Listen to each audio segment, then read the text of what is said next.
because I had people who would come in on December 31st and say, "Hi, we want to go to Balthazar," and I'd be like, thinking in my brain, "Are you crazy?" But I would be able to say, "Okay, you're going to go to Balthazar at 8 o'clock. Really? You're the best. Yes, but you have to be Mr. White." you know.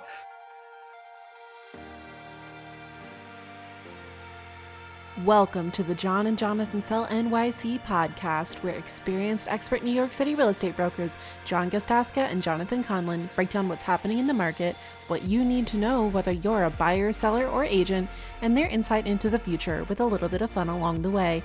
In this episode, John and Jonathan are explaining everything you need to know about Soho.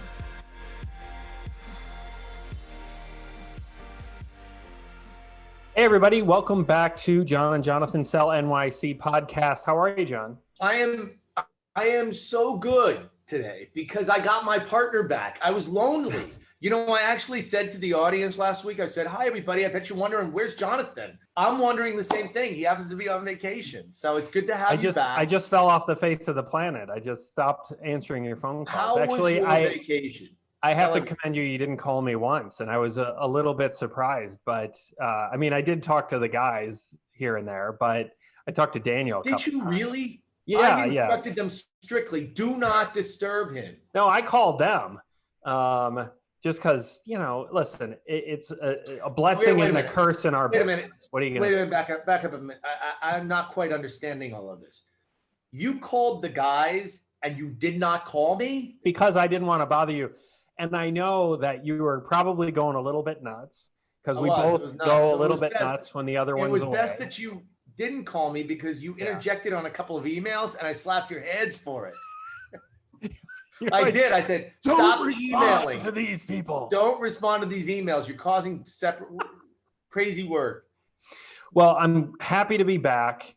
Today, we're going to talk a little bit about another neighborhood, a little neighborhood, but a fun neighborhood. Which would be Soho, known as south of Houston, John.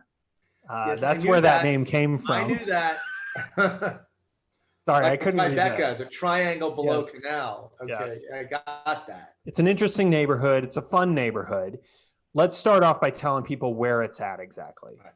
So Soho would be delineated by Houston Street on the north, and then on the eastern portion of Soho, the Bowery, and then on the southern portion of Soho, the cutoff would be Canal Street. And then on the western side, this is where we argued before the show, I would have said it's far over as far as Hudson Street goes, but then you had made a really relevant, somewhat wrong, but relevant critique that Soho goes all the way over to the river because Hudson Square does not yet have a delineation as a neighborhood. Okay.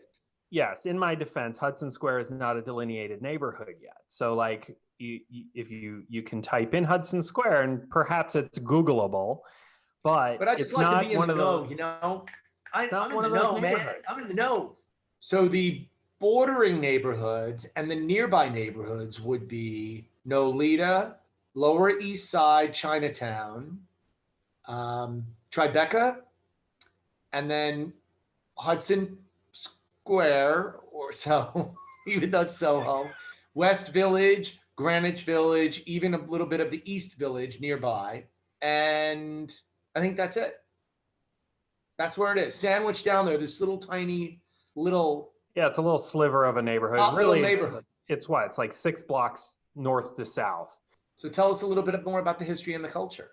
Well, what's interesting about Soho in the architecture side of it is that there are all these old textile buildings, warehouse style buildings, cast iron buildings, we call them. And they have like the columns in the front and extra high ceilings. They're the old loft style buildings, lots very similar to what we see in Tribeca, the Tribeca neighborhood. And traditionally, it was exactly that. It was manufacturing, it was warehousing, etc. And then in the 1960s, after those industries sort of moved out of the neighborhood, what moved in were a lot of artists and frankly, a lot of squatters moved into that area because it was a fairly desolate area. It wasn't a good area. and a lot of artists moved in there and had their big art studios and just these big open empty spaces where they had their art studios and such. So since it now has become such a very expensive on the real estate side, it has become known really for a shopping destination. So you have all these very high-end retail stores and lots of restaurants. So it's an interesting mix of commercial and residential. There's been some new developments down there, which we'll talk about. And it's a very vibrant neighborhood. And it's funny, what I always find interesting about Soho is that you can turn the corner and the foot traffic just totally disappears. And there's very quiet blocks, and then there's like insanely busy blocks where you have all the tourists walking around to the stores and such. But really beautiful buildings. The cast iron, I've always been a big fan of the cast iron looking buildings, massive windows, beautiful facades. They're all, maybe 6 stories at most in most cases. But you have, in many cases, 14-foot ceilings on the second floor, and then it gets a little bit shorter the higher you go up, but 10-foot plus, no doubt. They're so beautiful. Beautiful. Lots of mixture of co-ops and condos, but a lot of old co-ops in the area. And you still do have a few holdover artist lofts and such that are sort of... What are they called, those buildings? The artists in residence buildings, AIR. They're going out of style, but they're still classified as AIR buildings, which technically, from my understanding, and it's been a while since I've dealt with them, but the artists in residence buildings say you actually sign a document when you go to closing that says, I make my money as an artist. And there's a waiver out there from the city that says, okay, the law is still there, but basically all these buildings don't abide by it. So is there a real inherent risk there that the city's going to come in and check to see if you make your money as an artist? No, I think the risk is extremely low that anything like that would happen. But it is certainly one of those quirky things about the neighborhood, are those artists in AIR buildings. Wouldn't you say that Soho is one of those neighborhoods where in the past, let's say 15 years, a tremendous amount of development has happened? So they've not only rehabbed the existing pre-war buildings, those manufacturing buildings like you discussed, but then they have also found pockets where new buildings can go up. And they just they can't really build too much anymore down there. That's the thing. It's not like Chelsea in the early 2000s when Chelsea had all this totally undeveloped land, but there were a lot of just old junky warehouse buildings and stuff, and easily combined lots that allowed them to build these new developments and such.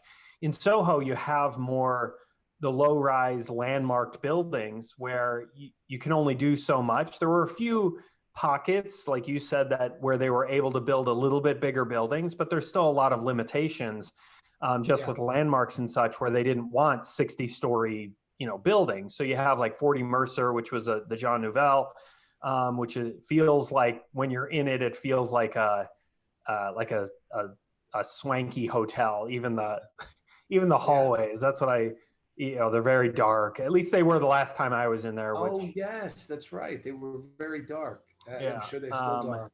So there's a lot of conversions down there where these developers went in, and there's a couple buildings where they actually dug down, and I can't remember the one. It was on Broome, I think, but where they dug down, there was a whole apartment that was completely below grade. It was very interesting. I showed it to somebody once. So they did all sorts of interesting things to try to eke out as much square footage because they couldn't go up, basically. So, because Soho has been so developed in the central area, that's where Hudson Square, that far west corridor of Soho became more developed. And they had to go west and they had to go east. So even now on Mulberry and, like Crosby has had all sorts of newer developments that have gone up over the years. And as you said, it's some of the priciest real estate definitely downtown.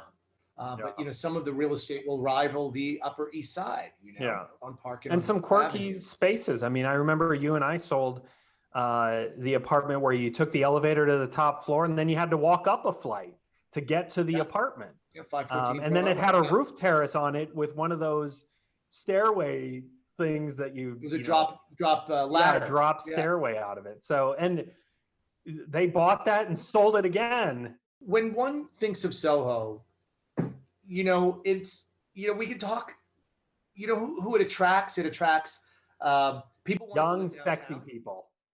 Yeah, lots of models. The actors. Lots of actors. But I represented a doctor, a cancer doctor 2 years ago who said to me, "Hey, John, I'm looking on the Upper East Side." He's like, "You know what? Let me go down to Soho. I've always wanted to live in a Soho loft." And that's what he does. And we found him an incredible loft on Broome Street. And he is very, very happy there. This guy's got a great apartment. Our clients, if they're listening to this, the clients that we've sold in Soho, they're going to be so happy when they hear I just called them young and sexy. Absolutely. Absolutely. But we also would not recommend, there are no schools. Public schools are not in Soho, but you have a lot of public schools in the general area outside of Soho, but you have private schools down there as well. Yeah, it's not something that it's not usually part of the discussion when somebody says they want to live in Soho. A lot of pied-à-terre owners, because of the nightlife and the busyness of it, and the shopping, it's a great place to come in, pop in, and really get sort of an interesting piece of New York out your front door, as opposed to a more laid back, Upper East Side, Second Avenue sort of, or far Upper East Side where it's more neighborhoody or whatever. And you have all the services. You've got, lots of commercial space on those ground floors throughout the neighborhood, and some great restaurants. But those stores really drive it. You mentioned nightlife, which would include restaurants. You mentioned shopping, and the third thing that is art. So the art galleries down there, which are prevalent. So those, and then you have a tremendous tourist business, and a few bakeries, even, John, which I'm sure you can mention a few. There are. I would not call Soho the bakery capital. I would call the boulangerie at Balthazar is quite something. Balthazar is like a landmark restaurant down there that, frankly, I don't know if I've ever actually been there. I might have gone there. Yeah, maybe once, but it was years ago, When Balthazar opened, I was the concierge at the Royalton Hotel on 44th Street. And Balthazar was the hardest restaurant to get people into, period. Really? So I would have to call the month before. You couldn't ever, it was nothing like it. I had to call 1 month, 30 days before, and I would book tables out for New Year's Eve. And I'm not afraid to say this. I would start booking tables a month before for New Year's Eve.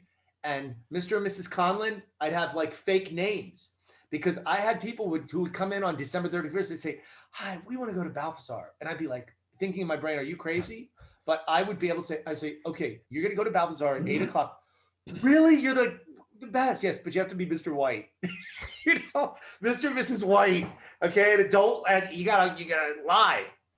Well, the only one that I'm going to mention that I've been to a few times that's now closed, which really disappointed me, it's permanently closed, was a little place, a little hole in the wall called Milady's, which had the best burger. And who introduced me to it was the clients that bought at 140 Thompson.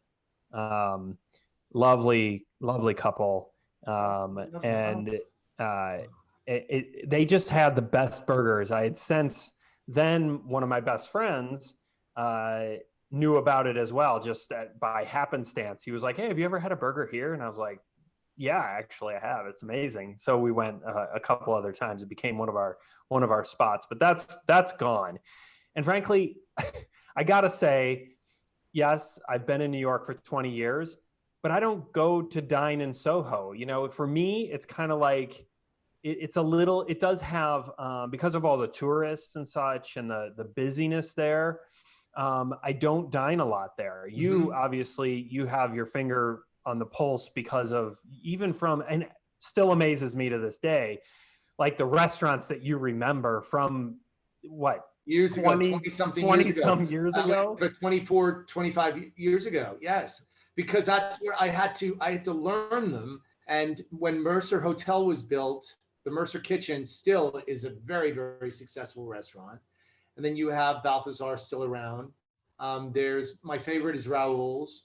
That's lovely. Coco Pazzo's down there. You know, like when we've taken people out, when it was a thing, when we could take clients out for a celebratory dinner, you know, they would ask like, oh, do you bring clients here all the time? It's like, no, one of the beautiful things about New York City is you can, every night of the year, you could pick a new great restaurant to go and try. You know, there's just an unending number. So that's New York. Dining in general, or food in general, is not what people think of when they think of Soho.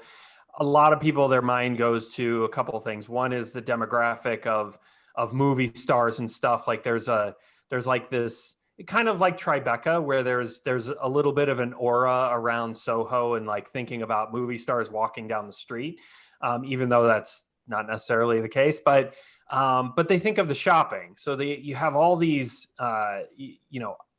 old iconic designer stores and such, like Alexander Wang or Prada. You have all of the a little bit more boutique-y, like Rag and Bone, even though it's a sizable thing, but I don't know, maybe it's just a New York thing. I'm not a big shopper either. So, but there's a lot of those stores, Saint Laurent, that really attract people there, because you can go to all these little shops that are well known in the fashion community and such, all in one little strip. There are also some museums and as you mentioned, art galleries, lots of little art galleries plunked through there. But one thing that's sort of, that has not only pushed out the artists, but the art galleries as well. And now you see a big push for art galleries like in far West Chelsea and such, because rent has just gone through the roof for those commercial spaces. And also, it's not a real parky kind of a place. So there's not a lot of green space. Is there a park? I don't know if there is a park in Soho. There's Soho Square Park, but the nearest big park is going to be Washington Square. One thing that we have not mentioned, though, intermixed between the old cast iron buildings, the old manufacturing buildings, and then the newer buildings, is the hotel industry. And so you have Soho, the Soho Grand down there, the Crosby Street Hotel, Mercer Hotel. One last thing is that it happens to be extremely conveniently located where all of the train lines go through Soho. So we're forgetting one thing we got to talk about, which is the real estate down there. I mentioned it. Obviously, there's a lot of cast iron buildings, which are, so there's a similar look throughout, but then you have like 40 Mercer, which is the Jean Nouvel building. That was done maybe 10, 12, 15 years ago now. Now it's an old building. But it's like feels like a hotel, like a swanky hotel. When you come out of the elevators and everything's dark, and like there might as well be like some music going on or whatever, and some lasers. But it's a nice building, nice apartments and such. And then you have the old Singer building, the Singer Sewing Factory, I think it was, which is sort of a quirky, has some quirky layouts in it and stuff. It's an old co-op. But a beautiful building on the outside. That's right on Broadway. There's 210 Lafayette, 225 Lafayette. Police building. The police building. But then there's also along Crosby Street, where many years ago I sold at 30 Crosby, which is still one of my favorite buildings down there. Those big lofts that have the wooden pillars, and they're like 4,000 feet. One of the sort of interesting points about the real estate down there is there are some of these older co-ops that are many times they're full floor units, and sometimes, I mean, I would say the highest number of times I've seen where the co-op actually owns that ground floor commercial space. And I've seen buildings where you actually pay no maintenance, because the Oh, rent very that they low. collect on that ground floor space pays for all the expenses. Makes it a little challenging to sort of value those apartments. How do you, you're actually making money on a monthly basis living in one of those, and they still are few and far between because a lot of times those were owned separately by somebody else, perhaps the original developer. But I actually have seen a number of them down there where they're 5-unit co-ops, and on the ground floor they've got an art gallery or some store or something, and it's owned by the co-op. What a fantastic Cash way cow. yeah, it's a cash cow. That's And for then sure. then I'm sure you've seen the buildings where they have the manual elevators. Yeah. Yes, there are still a few of those there. And I Or say where they take shoved care. an elevator. There was never an elevator before. And now you're walking into the store and there's an elevator on the side. And it was just added, and they lost a whole row of windows, but they wanted an elevator. And I think it was, at the end of the day, it was a smart choice, but for value wise, but just quirky things. And that's what you get in a New York City neighborhood where the infrastructure is there, and the laws are in place where you can't change it. That's just a product of that type of neighborhood, that type of location.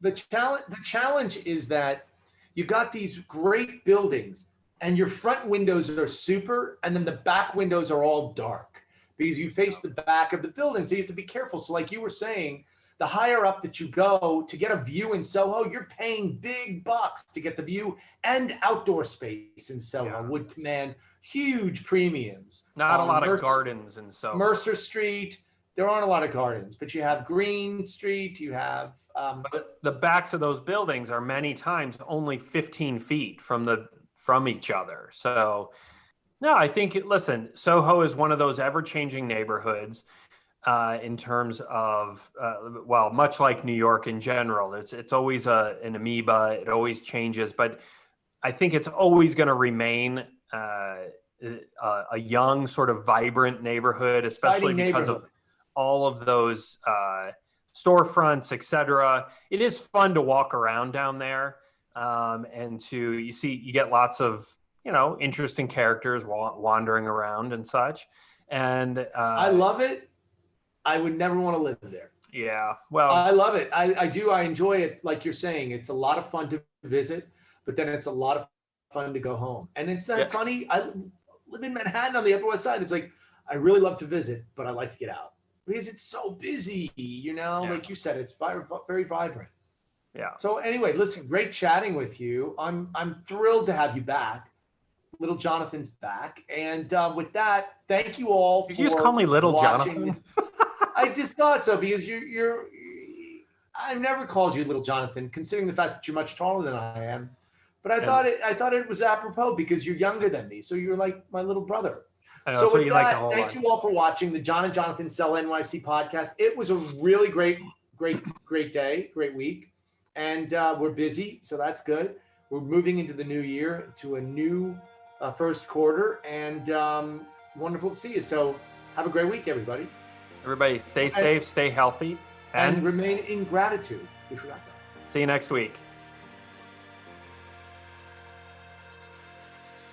Thanks for watching or listening to the John and Jonathan Sell NYC podcast. If you want to find us online or sign up to get our monthly and quarterly market stats, come on over to our website, johnandjonathансellnyc.com, or you can find us on Instagram, Facebook, YouTube, and everywhere else with the handle @JohnandJonathanSellNYC.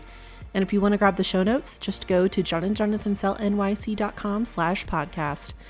If this show was entertaining, helpful, or informative, consider telling friends and family or leaving us a review on Apple Podcasts. Those are some of the best ways of supporting our efforts, and we would greatly appreciate it. Thanks again for tuning in. We can't wait to share what's coming up next. Be sure to subscribe to the podcast to make sure you don't miss our next episode, and we'll see you next time.